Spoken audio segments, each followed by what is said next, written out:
हरे कृष्णा। और आज हम चर्चा करने वाले हैं, कई बार लोग पूछते हैं भगवान की जब परिक्रमा की जाती है तो कितनी परिक्रमा करनी चाहिए, 3, 4। हम देखते हैं अलग अलग मंदिरों में अलग अलग लोग अलग अलग प्रकार से परिक्रमा कर रहे हैं।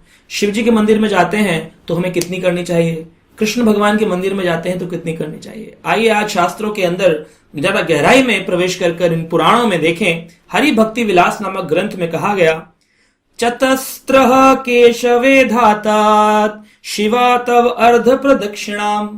केशवे चतस्त्रः यानी कि भगवान कृष्ण की 4 परिक्रमाएं करनी चाहिए। 3 भी कर सकते हैं लेकिन 4 करनी चाहिए। हर लोग बोलते हैं 3 परिक्रमाएं क्यों करते हैं, 4 ही क्यों करते हैं। तो ये परिक्रमाएं जो है व्यक्ति को जन्म मृत्यु जरा व्याधि, जन्म यानी कि संसार में दुखालय संसार में जन्म हो जाना, और मृत्यु यानी कि सबको डर लगता है मर जाने से। जन्म मृत्यु जरा बुढ़ापे का जो तकलीफ है झेलनी पड़ती है व्यक्ति को, और व्याधियां बीमारियां, इनसे मुक्ति होती है।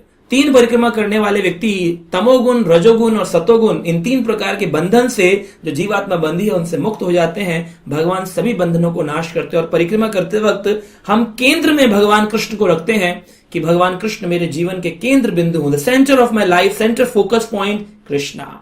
इस प्रकार से चतस्त्रः केशव धाता शिवे तव अर्ध प्रदक्षिणाम। प्रदक्षिणा परिक्रमा को संस्कृत में बोलते हैं प्रदक्षिणा। अर्ध प्रदक्षिणा यानी चंद्राकार में प्रदक्षिणा की जाती है। अगर आप शिवलिंग में जाएं, क्योंकि शिव जी भगवान के बहुत बड़े भक्त हैं, वैष्णव नाम यथाम शंभु, वो वैष्णव है, तो वैष्णव मान करके या जितने भी भगवान कृष्ण के मंदिर हैं, धाम है, उन सब में द्वारपाल बनकर बैठे हैं। अगर आप वृंदावन जाएंगे तो वहां पर गोपेश्वर महादेव बन के बैठे हैं। अगर आप मथुरा जन्मभूमि जाएंगे वहां पर भूतेश्वर महादेव बनकर बैठे हैं। आप भगवान के जगन्नाथपुरी धाम जाएंगे तो वहां पर लिंगराज बनकर के बैठे हैं। तो हर जगह शिव जी भगवान के सेवक द्वारपाल बनकर बड़े वैष्णव हैं। अब उनको अगर कोई प्रणाम करने जाए और प्रदक्षिणा करे तो कैसे करनी चाहिए, शिवे तव अर्ध प्रदक्षिणा, आधी चंद्राकार में। क्यों कहते हैं, शास्त्र में बताया गया, पद्म पुराण के अंदर ये श्लोक आता है, नालंघते सोम सूत्र धीमा शंभु प्रदक्षिणे लंघते यदि तद विप्र सा पूजा निष्फलत भवे। अगर किसी विप्र ने ना लंघते सोम सूत्र, यानी शिवलिंग होता है, शिवलिंग के साइड में एक ऐसे एक थोड़ा सा बना होता है शिवलिंग का ज्योति स्वरूप में, जैसे दिया होता है, तो उसका एक पोजीशन होता है, उसमें फिर वहां से जल बहकर के मंदिर से बाहर जा रहा होता है, या दूध अभिषेक करते बाहर जा रहा होता है। तो उसकी जो अर्ध, उसका कभी भी सर्कल पूरा नहीं करना चाहिए, आधा लगाएं और उस जल को बिना लांघे वापस चले। इसको कहते हैं सोम सूत्र, जहां से जल निकलता है। ना लंघते सोम सूत्र धीमा शंभु प्रदक्षिणे, शिव की प्रदक्षिणा में आधा अर्ध चंद्रमा प्रदक्षिणा होती है। लंघते यदि विप्र, अगर किसी ब्राह्मण ने इसको लांघ लिया तो क्या होगा, सा पूजा निष्फल भवे, उसकी पूजा निष्फल हो जाएगी। हमारे भारत में देखते हैं कई लोगों को ज्ञान ही नहीं इस चीज का।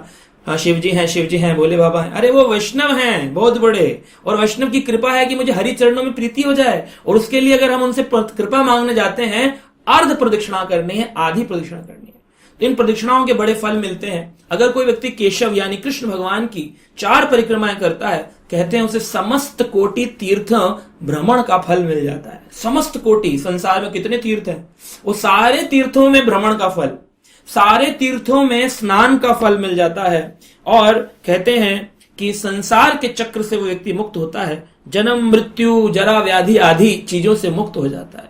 तो जब भी भगवान के मंदिर में जाएं, अपने केंद्र में कृष्ण को रखें, जन्म मृत्यु जरा व्याधि से मुक्त हो, संसार चक्र से मुक्त हो, ब्रह्मांड में सभी तीर्थों में भ्रमण करने का फल प्राप्त करें, पूर्ण शुद्ध नदियों में स्नान करने का कृपा प्राप्त करें, परिक्रमा अवश्य करें, कृपा प्राप्त करें ठाकुर जी की, यही हमारी मनोकामना है। हरे कृष्णा।